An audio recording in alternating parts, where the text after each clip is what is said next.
عقلی گھوڑے نہ دوڑانا کہ بغیر گواہوں کے کسی پر کیس کر دینا۔ فرمایا اگر اس سے حالات نہیں سنورتے تو فلا اصلحہم اللہ، پھر کبھی اللہ ان کے حالات کو سنوارے گا ہی نہیں۔ بس یہاں پہ ڈٹ جاؤ، یہ ایک لائن ہے، اس کو کراس نہیں کرنا کہ بغیر گواہوں کے کسی شخص کو چوری کے مقدمے میں تم نے داخل نہیں کرنا، کیونکہ سرکار کے فرمان کے مطابق گواہوں کا ہونا لازمی اور ضروری ہے۔ تیسری حدیث پاک روایت سنیے، بہت بڑے امام ہیں فقہ کے، امام احمد بن حنبل رضی اللہ تعالیٰ عنہ، حضور غوث اعظم رضی اللہ تعالیٰ عنہ ہے نا، تو وہ حضرت امام احمد بن حنبل کے مقلد ہیں، حنبلی کہلاتے ہیں، اور 10 لاکھ حدیثوں کے حافظ ہیں حضرت امام احمد بن حنبل رضی اللہ تعالیٰ عنہ، اور 10 لاکھ حدیثیں انہوں نے بیٹھ کے رٹا نہیں لگایا تھا کہ پڑھتے رہے اور یاد ہو گئی۔ اللہ نے ان کو توفیق بخشی تھی، استاد محترم نے ان کو اپنا قمیض دیا کہ یہ قمیض بیٹا دھو کے لے آؤ۔ استادوں کا قمیض دھویا، اور جو قمیض کا دھون بنا، سوچا کہ یہ کہاں پہ گراؤں، تو جن استادوں سے حدیث پڑھتے تھے تو سوچا کہ میں کسی ایسی جگہ پہ گراؤں گا تو اس پانی کی بے ادبی ہوگی، کہاں پہ گراؤں۔ سوچتے رہے، آخر انہوں نے بھی عقل قربان کر دی اور کیا کہا کہ کہیں پہ گراتا نہیں ہوں، اس کو پی لیتا ہوں تاکہ بے ادبی نہ ہو جائے۔ وہ قمیض کے دھون کا پانی پیا، اس پانی کی برکت سے اللہ نے 10 لاکھ حدیثوں کا حافظ بنا دیا۔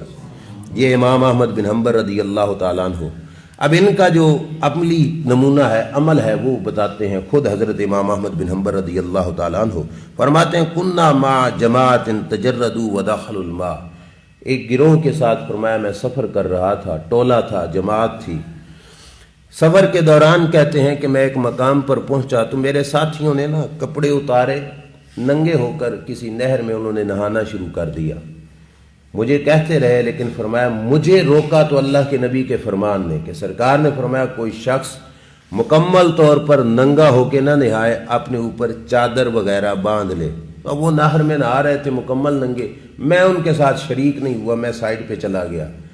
اب حضور کے حکم کے سامنے رک گئے، بس کہ اپنی عقل نہیں دوڑائی کہ میں اب یہاں پہ ان کے ساتھ موافقت کر لوں۔ میرے کریم آقا صلی اللہ علیہ وسلم کے اس غلام نے جب عقل قربان کی نا حضور کے حکم پر، تو فرماتے ہیں رات کو سویا تو مجھے غیب سے آواز آئی، اے احمد بن حنبل، اللہ نے حدیث پر عمل کرنے کی وجہ سے تیرے سارے گناہوں کو بخش دیا ہے۔ تو حضرت امام احمد بن حنبل فرماتے ہیں میں نے پوچھا اور بتانے والے تو کون ہے؟ تو کہا میں جبریل علیہ السلام ہوں، اور رب نے آرڈر دیا ہے کہ میں تجھے یہ خوشخبری سنا کے آؤں۔ تو یہ ہے کہ جب عقل کا معاملہ پیش ہو تو اس وقت عقل حضور کے حکم کے سامنے قربان کر دینی چاہیے۔ آخری روایت جس پر میں بات کو ختم کروں گا، حضور کے صحابی ہیں حضرت ربیعہ بن کعب اسلمی رضی اللہ تعالیٰ عنہ۔ یہ وہ صحابی تھے جنہوں نے زندگی یوں سمجھو حضور کے نامے کر دی تھی، سرکار کے نام کر دی تھی۔ سارا دن ساری رات حضور کی نوکری میں رہنا، دن رات خدمت کرنی حضور علیہ الصلوۃ والسلام کی، اور حضور کی خدمت میں ان کو مزہ اتنا آتا تھا، اور حضور کی نوکری کو اپنی ذمہ داری اتنی سمجھتے تھے کہ رات کو گھر جا کے نہیں سوتے تھے، مسجد میں ہی آرام کرتے تاکہ حضور کو رات کے وقت کوئی کام پڑے تو میں حاضر موجود ہوں۔ اور پھر مسجد میں بھی ادھر ادھر نہیں سوتے تھے۔ یہاں حضور کا آستانہ شریف تھا، ساتھ حضور کا گھر شریف تھا۔ جو گھر کا دروازہ تھا نا مسجد شریف کی طرف کھلتا حضور کے آستانے کا، اس دروازے کی دہلیز پر سر رکھنا اور وہیں پہ سو جانا، اور نیت یہ ہوتی تھی کہ یہ نہ ہو کہ میں کہیں اور سویا ہوں، حضور اٹھیں، وضو کرانا ہو تو سرکار مجھے نہ جگائیں اور سرکار کہیں خود نہ کر لیں۔ دروازے کے اوپر سویا ہوا ہوں گا نا تو یوں ہی دروازہ کھلے گا، آنکھ کھل جائے گی اور میں حضور کی نوکری پیش کروں گا۔ ربیعہ بن کعب اسلمی رضی اللہ تعالیٰ عنہ یہی صحابی ہیں جن پہ حضور ایک دفعہ اتنے راضی ہو گئے کہ وضو کراتے ہوئے سرکار نے فرمایا تھا ربیعہ مانگ جو کچھ مانگنا ہے۔ حضور نے کھلی آفر دے دی کہ آج جو مانگنا ہے مانگ، میں تمہیں دوں گا۔ حضرت ربیعہ نے دنیا، دولت، مال کچھ بھی نہیں مانگا۔ کیا مانگا؟ اسالو کا مرافعتک فی الجنہ، آقا جیسے دنیا میں نوکر بنا کے رکھا ہے، میرا سوال ہے مجھے جنت میں بھی اپنا نوکر ہی بنا کے رکھنا۔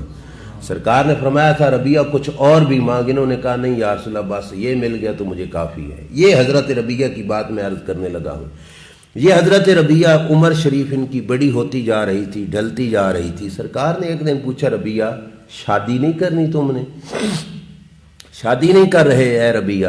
حضرت ربیہ کا جواب سنو. عرض کرتے ہیں یا رسول اللہ صلی اللہ علیہ وسلم فی الحال شادی کا کوئی ارادہ نہیں، اور دوسری وجہ یہ بھی بتائی یا رسول اللہ میرے پاس گنجائش ہی نہیں جس کے ذریعے میں اپنی بیوی کے خرچے کا بندوبست کر سکوں. اور تیسرا عذر جو بیان کیا وہ یہ تھا یا رسول اللہ شادی ہو گئی تو پھر گھر کے معاملات بھی ہوں گے اور ادھر آپ کی نوکری ہو گئی، اور میں پسند نہیں کرتا کہ کوئی چیز مجھے آپ کے دربار میں آنے سے روکے اور اس نوکری اور خدمت کی راہوں میں رکاوٹ بنے. یہ تین چیزیں عرض کر کے حضور علیہ السلام کے سامنے پیش کر دیں. سرکار نے جب پوچھا، سرکار خاموش ہو گئے. کچھ دنوں کے بعد پھر سرکار نے پوچھا ربیہ شادی نہیں کرنی؟ انہوں نے پھر وہی تین چیزیں حضور کے سامنے رکھ دیں. سرکار نے کچھ دنوں کے بعد پھر پوچھا ربیہ شادی نہیں کرنی؟ انہوں نے پھر وہی تین چیزیں رکھ دیں. حضور خاموش ہو گئے. اب دیکھو صحابی کا جو ایمان ہمیں سبق دینے کے لیے حضرت ربیہ بن کعب اسلمی فرماتے ہیں میرے دل نے کہا، یعنی ایمان نے اندر سے بول کے کہا. اب یہ جملہ ہے اصل ہمارے موضوع کے ساتھ اٹیچ. کہتے ہیں کہ میرے ایمان نے اندر سے کہا کہ واللہ لرسول اللہ عالم منی بما یصلحنی فی الدنیا والآخرہ، کہ سرکار کی مرضی کے سامنے ربیہ تو اپنی سوچ کیوں رکھ رہا ہے کہ میرا ارادہ نہیں ہے، میرے پاس بندوبست نہیں ہے، یہ میں آپ سے دور نہیں ہونا چاہتا. سرکار جو بار بار پوچھ رہے ہیں کہ شادی نہیں کرنی تو ظاہری بات ہے حضور کے فرمانے میں کوئی حکمت ہوگی. اور ایمان نے کہا کہ اللہ کی قسم ہے ربیہ اتنا اپنے معاملات کو سدھارنے کے لیے تو نہیں سمجھ رکھنا جتنا اللہ کے رسول تیرے معاملات کو سدھار سکتے ہیں. سرکار جتنا سمجھتے ہیں نا تجھے اتنا تو بھی نہیں سمجھتا. یہ ہے ایمان کی بولی. یہ ہر مسلمان کے سینے میں ہو کہ جتنا سرکار مجھے سمجھتے ہیں اتنا میں بھی اپنے آپ کو نہیں سمجھتا. جتنا فائدہ سرکار میرا جانتے ہیں اتنا میں بھی نہیں جانتا. تو اب سوچا کہ اب حضور کہیں گے نا تو میں کہوں گا کہ یا رسول اللہ صلی اللہ علیہ وسلم نوکر کی نخرہ کی، جیسے آپ کی مرضی ویسا کر دو، میں حاضر ہوں. میرے نبی علیہ السلام نے پھر پوچھا ربیہ شادی نہیں کرنی؟ اب حضرت ربیہ نے جواب چینج کیا. عرض کیا یا رسول اللہ صلی اللہ علیہ وسلم آپ کی مرضی، جو کر دو غلام حاضر ہے، جو کر دو جہاں کر دو میں حاضر ہوں. اب پھر سرکار شادی کا پوچھ رہے تھے تو رشتہ بھی سرکار نے تلاش کیا ہوا تھا. میرے نبی علیہ السلام نے فرمایا ربیہ فلاں گھر جاؤ اور ان کو کہو اللہ کے رسول نے تمہاری بچی کا رشتہ میں ربیہ سے کر دیا ہے. حضرت ربیہ گئے. اب ہر قدم پر عقل کی قربانی نظر آتی ہے کہ عقل قربان کر کے حضور کے آرڈر کو مانا. حضرت ربیہ دوڑ کے گئے ان کے گھر میں. سرکار کا فیصلہ ہے جی، دروازے پہ دستک دے کے گھر والے باہر آئے جی حضور کا فیصلہ ہے تمہاری بچی کا رشتہ سرکار نے میرے ساتھ کر دیا. انہوں نے کہا واہ بڑی عزت کی بات ہے، ہمارے لیے بڑی سعادت کی بات ہے. لوگوں کی بچیوں کے رشتے کوئی کرتا ہے، مامے چاچے کرتے ہیں، ماں باپ کرتے ہیں، ہماری بچی کا رشتہ رسول اللہ نے کیا ہے، بڑی بات ہے. انہوں نے اپنی بچی کا نکاح پڑھا دیا. یہ تھی شادیاں اس وقت، نکاح پڑھا دیا ان کے ساتھ.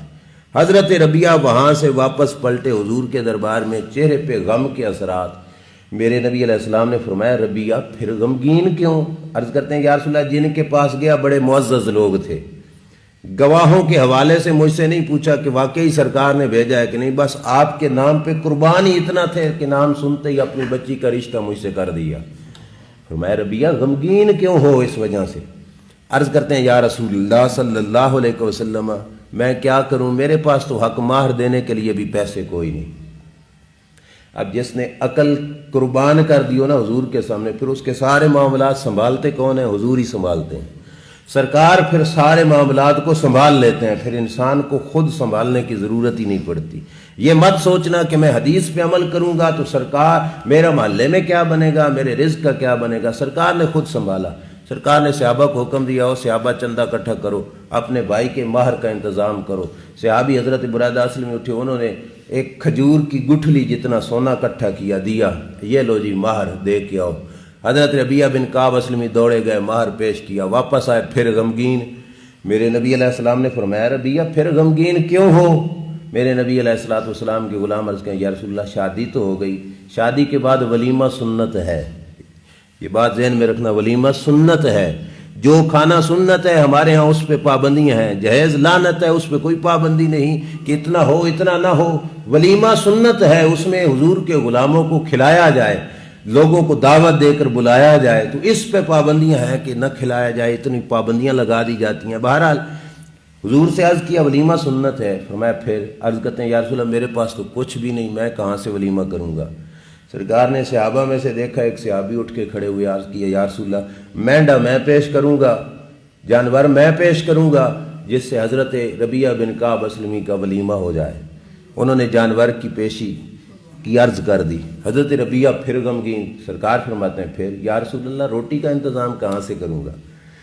اب یہ ہے معاملہ پیروں کے لیے، علماء کے لیے یہ معاملہ بہت اہم ہے۔ میرے نبی نے بار بار معاملات چندے سے نہیں حل کیے اور لوگوں سے بھی مانگا، اگرچہ وہ بھی ایک سنت دے کے گئے سرکار، لیکن اب کی باری جب کہا نا یا رسول اللہ روٹی کا انتظام نہیں، فرمایا ربیعہ اب کہیں اور نہیں جانا، سیدھا جاؤ میرے گھر کے دروازے پر۔ امی عائشہ صدیقہ رضی اللہ تعالیٰ عنہ گھر میں ہوں گی، حضور کے گھر میں اپنے گھر میں بھیجا، فرمایا اپنی امی سے جا کے کہو کہ سرکار فرماتے ہیں گھر میں جتنے جو پڑے ہیں وہ سارے اٹھا کے تجھے دے دے۔ حضرت ربیعہ کہتے ہیں میں نے جا کے سید عائشہ سے کہا۔ اب یہ پھر اگلا معاملہ، حضور کے گھر میں بھی عقل حضور کے آرڈر پہ قربان ہو رہی ہے۔ حضرت عائشہ صدیقہ رضی اللہ تعالی عنہا نے جس وقت گٹھڑی جو کی بھر کے دی نا حضرت ربیعہ کو، ساتھ قسم اٹھا کے کہا اے ربیعہ خدا کی قسم شام کے کھانے کے لیے ہمارے گھر کے ٹپ میں دو جو بھی نہیں موجود کہ ہم نے شام کے لیے رکھے ہوں، جو کچھ تھا سارا اٹھا کے تجھے دے دیا ہے۔ کیوں؟ عقل تو کہتی ہے کچھ سنبھال کے رکھا جائے تاکہ نیکسٹ ٹائم کام آئے گا، لیکن انہوں نے وہ بھی سارے کا سارا حضور کی ذات اقدس پر قربان کر دیا۔ یہ مختصر مضمون تھا جو میں نے آپ حضرات کے سامنے عرض کیا کہ اپنی زندگی میں جہاں پہ بھی ایسا معاملہ آ جائے اپنی عقلی گھوڑے نہ دوڑانا کہ ایسا کریں گے تو کیا بنے گا، ایسا کریں گے تو کیا بنے گا، بس حکم رسول پر سر جھکا دو، باقی معاملات رب جانے، رب کا رسول جانے، سرکار خود سنبھال لیں گے۔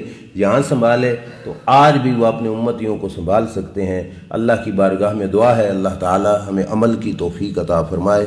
وآخر دعوانا الحمدللہ۔